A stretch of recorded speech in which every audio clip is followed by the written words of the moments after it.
कार्यक्रम का उद्देश्य क्या है?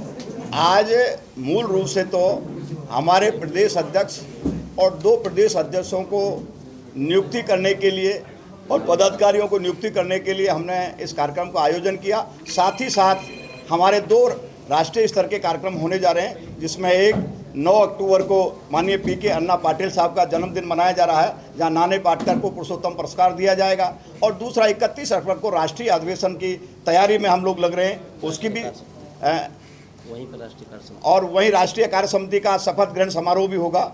इसके लिए मूल रूप से हमने ये कार्यक्रम किया था और हमने आपको परिचय दिया कि हमारा अखिल भारतीय गुर्जर महासभा का बेसिकल बेस काम करने का क्या सिस्टम है, क्या प्रोसेस है, उससे भी इंट्रोड्यूस हम कराना चाहते हैं, क्योंकि हम इस देश में वैचारिक क्रांति और परिवर्तन, अच्छे और नए समाज का निर्माण करना चाहते हैं। वो कैसे होगा, कैसे हम करना चाहते हैं, उसके फंडामेंटल पिलर्स क्या हैं, वो पशुधन और वनस्पति की लाइन पर हमने आपको बताया। समय आने पर 31 अक्टूबर को ये विस्तार के साथ में राजनीतिक स्तर पर, शैक्षणिक स्तर पर, सामाजिक स्तर पर अखिल भारतीय का एजेंडा क्या है?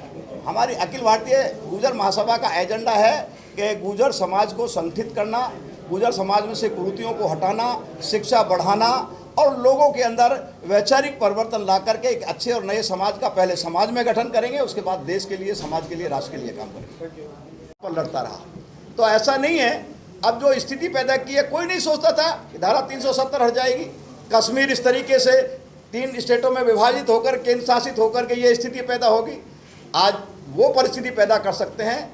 तो आरएसएस 1908 से बाद में बनी है, हमारा संगठन हमारा 1908 में बना है, लेकिन जब लोगों ने काम किया तो नतीजे निकले। आज काम शून्य की तरफ चला गया। तो ऐसे प्रतिभाशाली युवाओं को हमने अपने साथ में लेने का प्रयास किया है और हम 3 दिन 4 दिन कार्यशाला बनाने की बात सोच रहे हैं। राष्ट्रीय अधिवेशन तो 31 अक्टूबर का, लेकिन अगली बार जो हम राजस्थान में 3 दिन की कार्यशाला बनाने पड़ रहे हैं, इन सारे विषयों के ऊपर गंभीरता इन प्रदेशों के साथ साथ हमारे कई और प्रदेशों से भी, क्योंकि हमारी राष्ट्रीय कार्य समिति ऑलरेडी तैयार है, हमारी राष्ट्रीय कार्य समिति पहले से बन चुकी है, उनके साथ साथ हमारे सभी नवनियुक्त प्रदेश अध्यक्षों का कार्यक्रम जैसा हमारा चल रहा है। इसी के साथ अभी 9 अक्टूबर को हमारे जो प्रेरणा स्रोत स्वर्गीय पीके अन्ना पाटिल साहब, जो देश के जानी मानी शख्सियत चौधरी चंद्रशेखर जी, आपके चरण सिंह जी चौधरी, अपने चंद्रशेखर जी पूर्व प्रधानमंत्री साहब के बहुत हमजोली मित्र हुआ करते, वो हमारे 32 साल इस सभा के अध्यक्ष रहे और निर्विरोध अध्यक्ष रहे पूरे देश में। इनको कभी कोई व्यक्ति ये कहते थे मैं पद छोड़ना चाहता हूँ, लेकिन ऐसे व्यक्तित्व के धनी थे कि देश के अंदर पीके अन्ना पाटिल का नाम बड़े स्वर्ण अक्षरों में लिया जाता है, जिनको बहुत बड़ा शिक्षाविद और सहकार महर्षि की उपाधि मिली और फ्रीडम फाइटर थे, स्वतंत्रता सेनानी थे और कई बार पूर्व विधायक रहे महाराष्ट्र के, जो हमारे प्रेरणा स्रोत हैं।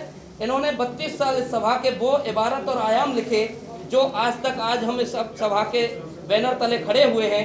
ये जो फरीदाबाद अनंतपुर के रहने वाले हैं, इनको आज हरियाणा की कमान प्रदेश की दी जा रही है महासभा की। जो अनिल कसाना साहब उत्तर प्रदेश के, आप हरियाणा के। इसके साथ ही मैं आपको एक जानकारी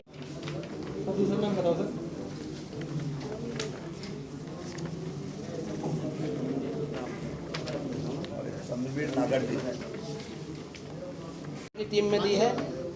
उसके बाद चौधरी खड़क सिंह जी साहब, चौधरी खड़क सिंह जी, आपको भी प्रदेश उपाध्यक्ष की जिम्मेदारी जो है। उसके बाद तैयार रहे श्री प्रधान तरसे राम जी बुलंदशहर से।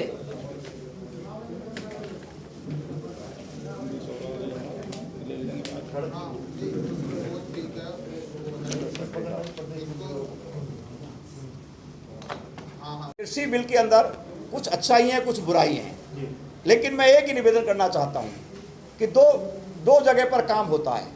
देश की पार्लियामेंट में, असेंबलीज के अंदर भी काम होता है और जनता में भी काम होता है। जब इस देश के अंदर प्रजातंत्र को ख़त्म करने की स्थिति पैदा कर दी थी भूतपूर्व प्रधानमंत्री इंदिरा गांधी ने, तो जयप्रकाश नारायण ने धरती पर काम किया, समय लगा, जेल जाना पड़ा लोगों को, लेकिन प्रजातंत्र कायम हुआ।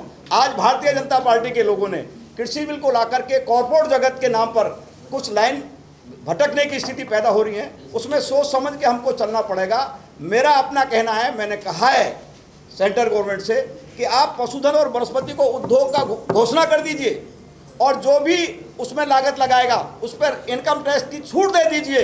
इस देश के अंदर एक व्यक्ति बेरोजगार रह जाए, एक व्यक्ति बीमार रह जाए, ये मुझे चांदनी चौक के चौराहे पे फांसी लगा देना। मैं देता हूँ प्रोजेक्ट आपके लिए, और वो प्रोजेक्ट मैं तैयार कर रहा हूँ। और गुर्जर महासभा में तो ये साथी लोग मुझे खींच करके लाए, मैं प्रदेश अध्यक्ष राष्ट्रीय उपाध्यक्ष रहा था।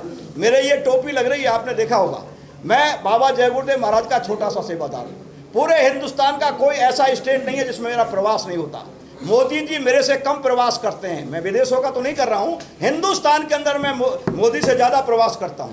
इतना सफ़र करता हूं, जो मेरे को सुविधाएं मिलती हैं असेंबली से, उसमें से 1 रुपया मैं मेरे बच्चों को नहीं देता। मैं उसको समाज के लिए, राष्ट्र के लिए लगा काम कर रहा हूँ। पशुधन